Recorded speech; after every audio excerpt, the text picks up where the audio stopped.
Au tout début, c'est bien connu. Il y a la semence déposée par l'homme dans le ventre de la femme.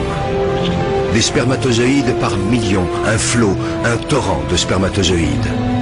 Tous vont mourir, tous, sauf un. Pour eux, les messagers de la vie, c'est le début d'une véritable course au trésor, d'un sprint éperdu de plusieurs heures vers un rendez-vous galant, avec au bout, peut-être, la récompense du haut vainqueur et une fabuleuse promesse de vie. La rencontre avec un ovule. Agitant leurs flagelles, les spermatozoïdes progressent des heures durant, millimètre par millimètre, obstacle après obstacle.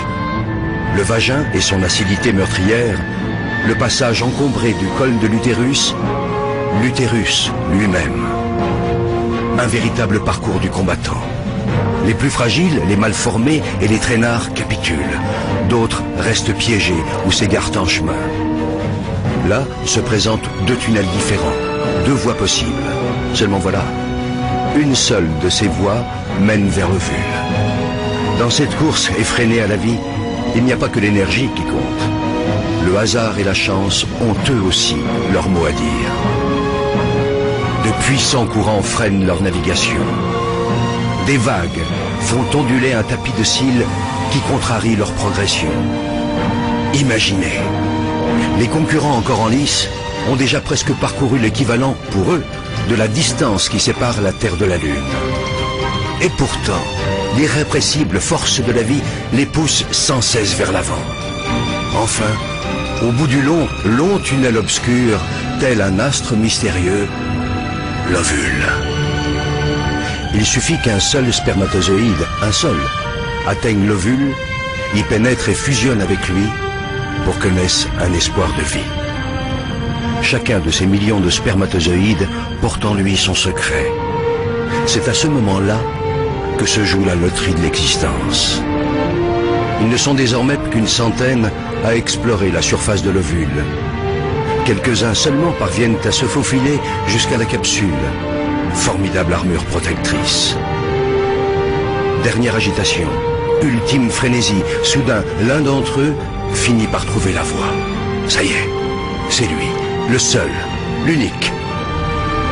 Aussitôt percé, la carapace durcit et les autres spermatozoïdes se heurtent à une barrière infranchissable. Pour eux, le voyage est terminé. Si près du but.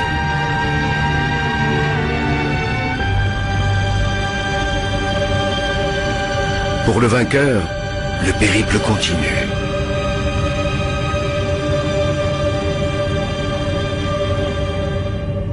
Il perd son flagelle, devenu inutile, et libère son trésor.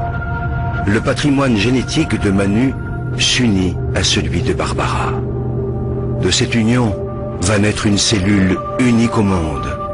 Rêve d'amour, fruit du désir, et déjà esquisse de vie. Un œuf. Dès cette seconde, tout est déjà écrit, ou presque. Et puis le processus s'accélère. Une nouvelle vie s'organise. Une nouvelle aventure commence. L'œuf, instantanément, se divise en 2, puis 4, 8, 16, 32 cellules identiques. Il entame en même temps un lent et long voyage. Au 3e jour de son expédition, il plonge dans une immense grotte qui lui sera bientôt familière, l'utérus. Au 6e jour, l'œuf sort de sa coque et se pose délicatement sur la paroi de ce très accueillant refuge. Il se construit un nid où, sauf imprévu, il a élu domicile pour 9 mois. Au fur et à mesure que l'œuf s'enfonce dans la paroi souple de l'utérus, il se transforme de façon radicale. Il commence par élaborer des connexions avec son environnement. C'est le futur placenta, une plateforme d'échange permanent avec le corps de Barbara. Simultanément, au centre, un disque se dessine. L'œuf se transforme et devient l'embryon.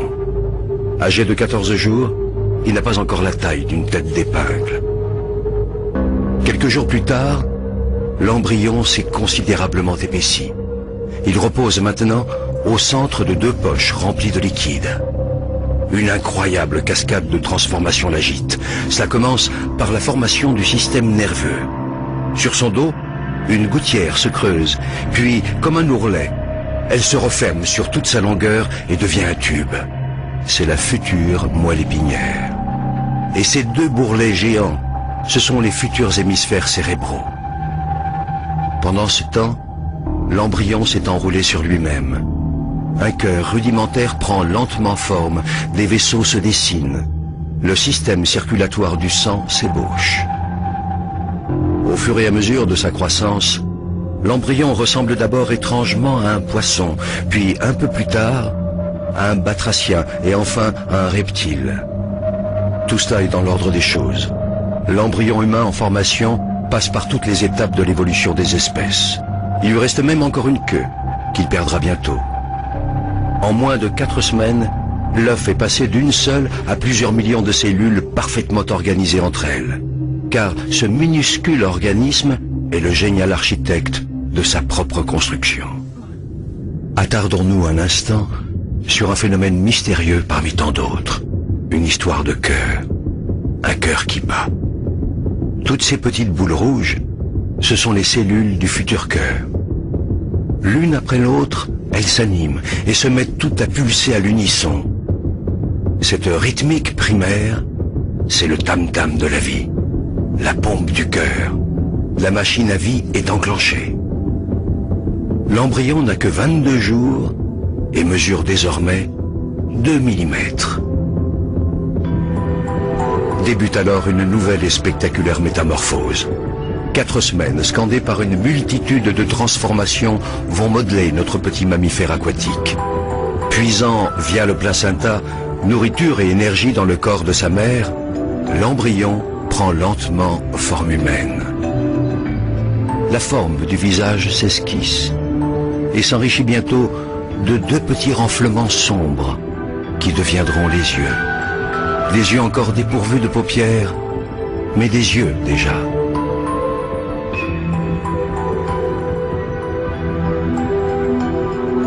L'ébauche de tous les organes se poursuit.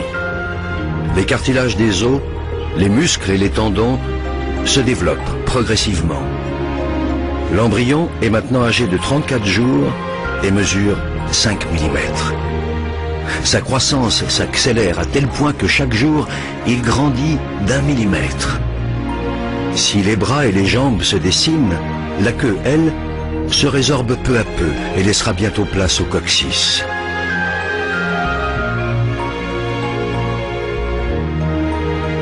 Les orifices de la bouche et des narines se sculptent. La nuque s'affine.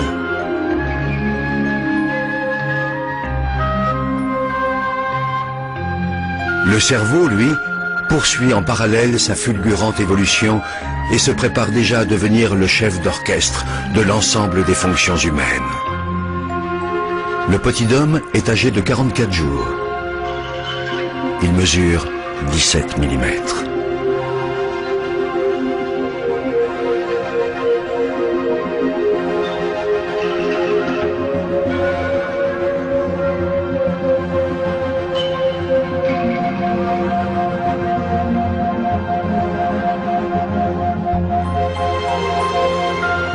Ses yeux se bordent de fines paupières protectrices. Les os de son dos se solidifient, sa tête se redresse. Son cœur, ses vaisseaux sanguins essentiels et la plupart de ses organes ont trouvé leur place définitive et se mettent à fonctionner. À 60 jours, l'embryon, qu'on appelle désormais un fœtus, mesure 3 cm et ne pèse que 11 grammes. Barbara achève son 2e mois de grossesse et tout se passe à merveille. Son enfant dispose de 7 mois encore pour grandir dans la tiédeur de son ventre, dans un univers protégé. Est-ce un lointain écho du bonheur de ses parents? Jusque-là, quasiment inerte, voilà que le futur bébé de Barbara et de Manu commence à bouger. Ce ne sont encore que d'imperceptibles tressaillements, trop ténus, pour que la mère en ait conscience. Pour comprendre ce qui se passe, essayons d'aller voir l'invisible. Pénétrons dans le cerveau de l'enfant à venir. Ici, à chaque minute qui passe, des neurones apparaissent par milliers. Simultanément, ces neurones se connectent les uns aux autres. Ingénieux agencement qui va permettre au fœtus de commander ses muscles et l'ensemble de ses organes. Les informations sont transmises sous forme de messages électriques et chimiques. C'est ainsi qu'à sa naissance, l'enfant de Barbara et Manu possédera plus de 100 milliards de neurones connectés les uns aux autres par 1 million de milliards de contacts. Même le réseau téléphonique ou informatique le plus sophistiqué du monde n'est rien en comparaison de cette formidable complexité du cerveau humain. Derrière cette fabuleuse machinerie, c'est le siège de l'esprit qui se développe lentement. Ici s'ancrera le goût du pain, de là jaillira le plaisir du verbe. Ici se déverseront les joies et les chagrins, et de là émergeront les rires ou la colère.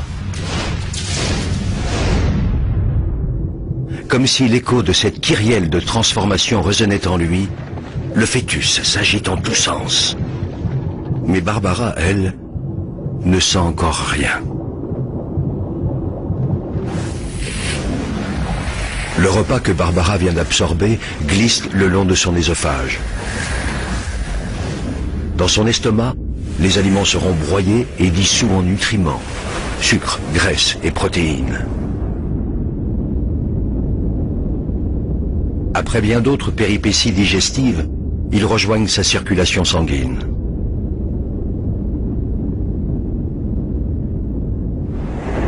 Là, dans le placenta, ces nutriments vont passer de la mère à l'enfant à travers un filtre d'une stupéfiante efficacité. Il rejette les éléments trop volumineux comme par exemple la plupart des bactéries qui pourraient lui faire du mal. Les autres, plus petits, peuvent franchir le barrage. Oxygène, sucre, graisse, protéines, vitamines, minéraux, mais aussi, attention, l'alcool et la caféine.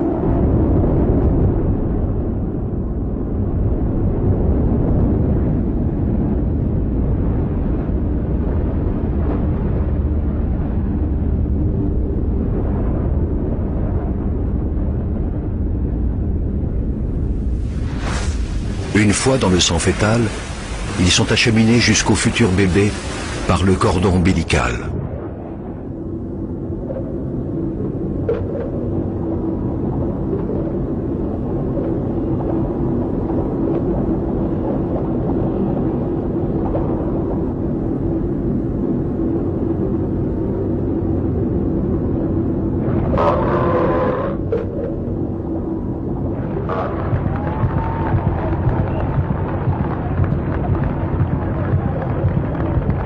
Heureusement pour lui, le fœtus possède son airbag personnel. C'est le liquide amniotique qui le protège des secousses et des chocs. Le petit en est à son 3e salto avant et son cœur atteint bien vite les 220 pulsations par minute.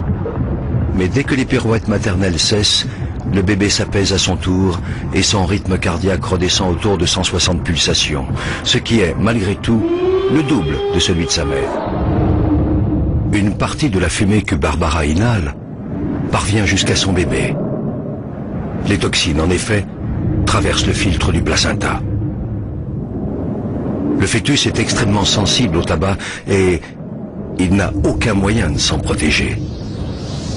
La menace est considérable, car toxines et nicotine freinent le développement de l'organisme. Le bébé court donc le risque de naître trop petit ou avant terme.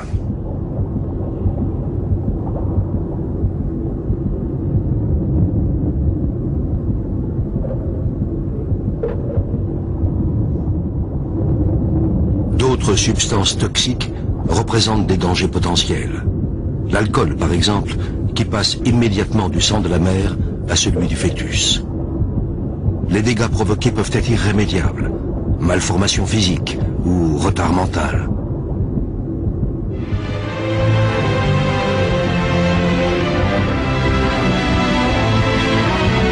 Le fœtus, à mi-chemin de son évolution, est encore bien petit.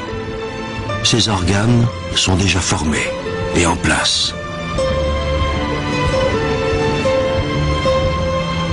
Désormais, ils vont se développer à un rythme constant et régulier.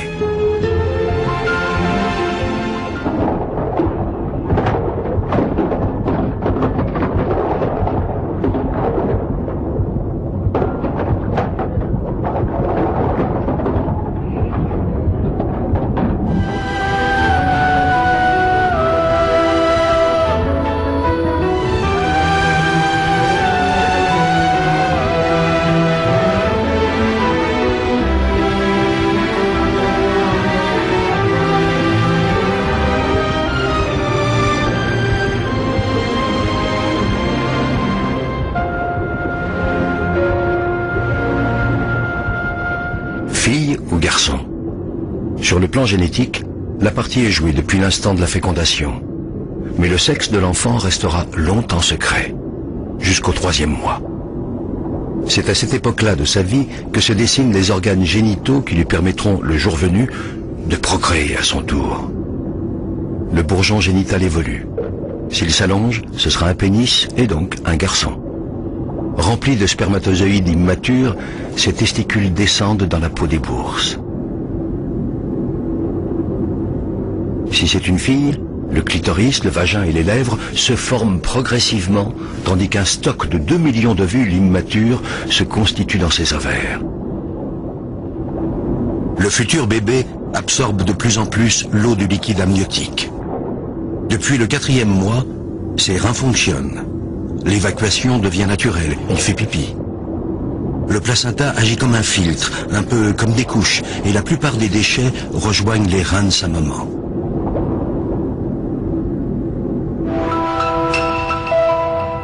Grâce à l'échographie, le mystère est levé. Ce sera donc une fille. Rappelez-vous, le grand loto de l'existence. Le spermatozoïde de Manu était porteur du chromosome sexuel féminin. Ici, nous entrons dans le monde fascinant de l'hérédité, et c'est au microscope qu'il faut observer ce prodige de la nature. Au commencement, à l'instant de la fécondation, la combinaison des patrimoines génétiques de Barbara et Manu a donné naissance à un œuf unique, portant toutes les potentialités de leur future petite fille. Ces caractéristiques sont inscrites au cœur des gènes et ces gènes sont enfilés comme des perles sur un long collier qu'on appelle l'ADN. Mais la magie ne s'arrête pas là. Chaque fois qu'une nouvelle cellule se divisera au cours du développement de l'embryon, puis du fœtus, l'ADN se reproduira à l'identique dans chacune des cellules.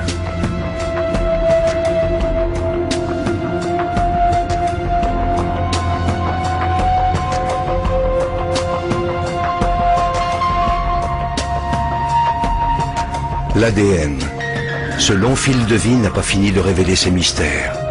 Il porte donc cette fameuse hérédité que les parents lèguent à leurs enfants. La couleur de nos yeux ou de nos cheveux, notre groupe sanguin, mais aussi nos forces et nos fragilités. Tout semble donc inscrit dans nos gènes.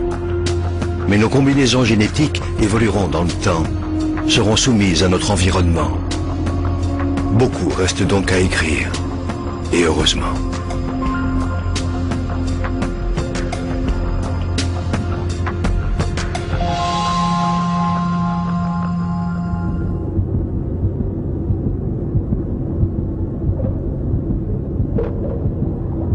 La petite réagit de plus en plus au bruit qu'émet l'organisme de sa mère, les battements de son cœur, mais aussi et surtout le son de sa voix, qu'elle apprend peu à peu à reconnaître.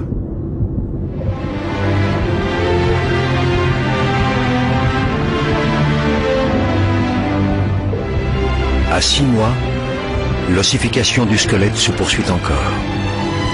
À sa naissance, le puzzle de son squelette comptera jusqu'à 300 pièces. Nombre de ces os fusionneront plus tard. Au final, à l'âge adulte, il y en aura 206. Les mouvements de Julia sont de plus en plus précis, amples, harmonieux. Elle ne se fait pas prier pour exercer ses nouveaux talents. La communication entre Julia et Barbara se fait chaque jour plus riche. Émotion, appréhension, joie et stress sont vécus à l'unisson.